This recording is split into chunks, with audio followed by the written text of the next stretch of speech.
মাওয়াঘাটের বিখ্যাত রেসিপি ইলিশ ভাজা, বেগুন ভাজা আর ইলিশের লেজ ভর্তা।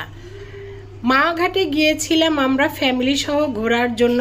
অনেক এনজয় করেছি, ঘুরেছি, খেয়েছি, নদীতে স্পিড বোটে উঠেছি আর আপনাদের জন্য 3টি রেসিপি নিয়ে এসেছি। রেসিপিগুলো মাওয়াঘাটে কিভাবে করে সেই রেসিপি শেয়ার করব আজ আমি আপনাদের সঙ্গে। রেসিপিগুলো ওখানে কিভাবে করা হয়, তাহলে চলেন আমরা দেখে নেই যে মাওয়াঘাটে কিভাবে রেসিপিটা তৈরি করা হয়। এই রেসিপি তৈরি করতে প্রধানত লাগবে একটি ইলিশ মাছ, সেটাও আবার পদ্মার ইলিশ। পদ্মার ইলিশ ছাড়া এই রেসিপি কিন্তু মোটেও ভালো লাগবে না, এটা আগে মাথায় রাখতে হবে। ইলিশ তো অনেক রকমই পাওয়া যায়, কিন্তু অথেন্টিক টেস্ট আনতে আপনাদের এই পদ্মার ইলিশটাই লাগবে। এখানে দেখতে পাচ্ছেন আমি একটি পদ্মার ইলিশ নিয়েছি। এই ইলিশটার ওজন 1.5 কেজির উপরে। এই মাছটা আমি কেটে নিব, কেটে পিস পিস করে নেব। আমার পিস পিস করে নেওয়া হয়ে গিয়েছে। এখন আমি হলুদ, লবণ, মরিচের গুঁড়ো দিয়ে মেখে রেখে দেব 5-6 মিনিট। 5-6 মিনিট পর আমি ইলিশটা খাঁটি সরিষার তেলে ভেজে নেব। এখানে আমি 500 গ্রামের মতো তেল দিয়ে দিলাম, কারণ একই তেলের মধ্যে আমি লেজ ভর্তাটাও করব, বেগুন ভাজাটাও করব, মরিচ ভেজে নিব আর ইলিশটা ভেজে নেব। এই পদ্মার ইলিশ ভাজা করতে প্রধানত আপনার এই শুকনা মরিচটাই কিন্তু আগে লাগবে। এই শুকনা মরিচ এখানে আমি ঝালালা মরিচটাই নিয়েছি। এই মরিচ আমি ভেজে নিলাম।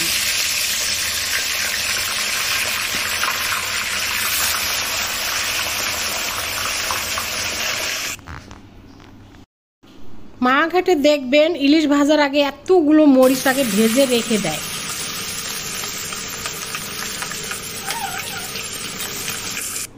অবশ্য ওই জায়গার মরিচগুলো ঝাল ছাড়া, আর আমি আজ নিয়েছি ঝালালা মরিচ। এখানে মাছটা আমার ভাজা হয়ে গেল এবং শুকনো মরিচও আমি ভেজে নিয়েছি। সম্পূর্ণ মাছটা ভেজে নেওয়া হয়ে গেলে তারপর আমি এর মধ্যে সেই বেগুন ভাজাটা ভেজে নিব। এই মাছ ভাজা হয়ে গেলে এর উপরে আমি শুকনো মরিচ যেগুলো সেগুলো দিয়ে দিব। এখানে যেহেতু আমার রেসিপি, এই জন্য এখানে আমি ডিফারেন্স কিছু রাখবো, অবশ্যই দেখতে চোখ রাখুন। মাছগুলো কিন্তু আমার ভাজা হয়ে গিয়েছে। এখন যে শুকনো মরিচগুলো এগুলো আমি এখন উপর দিয়ে দিয়ে দেব। এগুলো দেওয়া হয়ে গিয়েছে। এখন আমি যে বেগুনগুলো মেখে রেখেছি এই বেগুনগুলো আমি ভেজে নেব। মাওয়াঘাটে যাওয়ার পর আমরা কিন্তু অনেক এনজয় করেছি। নদীর এপার থেকে ওপারে গিয়েছিলাম স্পিড বোটে এবং অনেক ছবি তুলেছি, ভিডিও করেছি। তারপরে এই রেসিপিগুলো আপনাদের জন্য নিয়ে এসেছি।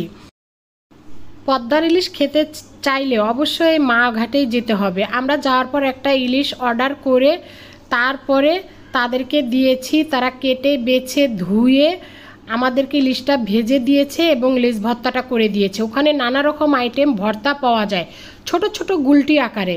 সেই গুলটিগুলো এক একটা 30 টাকা করে দাম। এতক্ষণ দেখলেন মাওয়াঘাটের ইলিশ ভাজা। এখন আমি এই যে স্পেশালিস্ট এই মরিচ পেঁয়াজগুলো ভেজে পেঁয়াজের গন্ধ যাওয়ার জন্য সামান্য একটু আদা রসুন বাটা দিয়ে পেঁয়াজ মরিচগুলোর থেকে গন্ধ ছাড়িয়ে নিয়ে ভেজে নিয়ে ইলিশের মধ্যে ঢেলে দিলাম। এটাই ছিল একটা আমার স্পেশালিস্ট। যেহেতু আমার রেসিপি আমার একটু ছোঁয়া রাখতেই হবে, এই জন্য আমি এই জিনিসটা করলাম। তেলগুলো সহ মরিচ পেঁয়াজটা ঢেলে দিলাম, এটা আরও টেস্টটা বাড়িয়ে দিবে এই মাছের। আমার ইলিশ ভাজা, বেগুন ভাজা হয়ে গিয়েছে।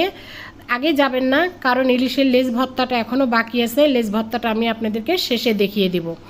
যারা এই রেসিপি খেতে চান, দেখতে চান আর আনতে চান, অবশ্যই মাওয়াঘাটে যাবেন, তাহলে অথেন্টিক ইলিশের যে টেস্টটা সেটা পেয়ে যাবেন, পদ্মার ইলিশের টেস্ট। এই ছিল আমার মাওয়াঘাটের বিখ্যাত ইলিশ ভাজা, বেগুন ভাজা। আর চলেন এখন আমরা লেজ ভর্তাটা দেখে নেই। এই যে ছোট ছোট গুলটি দেখতে পাচ্ছেন, এই ছোট ছোট গুলটির দাম এক একটা ভর্তার 30 টাকা করে মাওয়াঘাটে। এখন এই যে ইলিশের লেজটা আমি কিন্তু বেছে নিয়েছি। বেছে নেওয়ার পর এখানে মরিচ পেঁয়াজ ভেজে নিয়ে সেই ভাজা সরিষার তেল দিয়ে একটু ধনিয়ার পাতা দিয়ে আমি ভর্তাটা করে নিয়ে গুলটি করে নিয়েছি। ধন্যবাদ। ভিডিওটা ভালো লাগলে লাইক, কমেন্ট, শেয়ার করবেন আর ভুল ত্রুটি হলে ক্ষমা দৃষ্টিতে দেখবেন।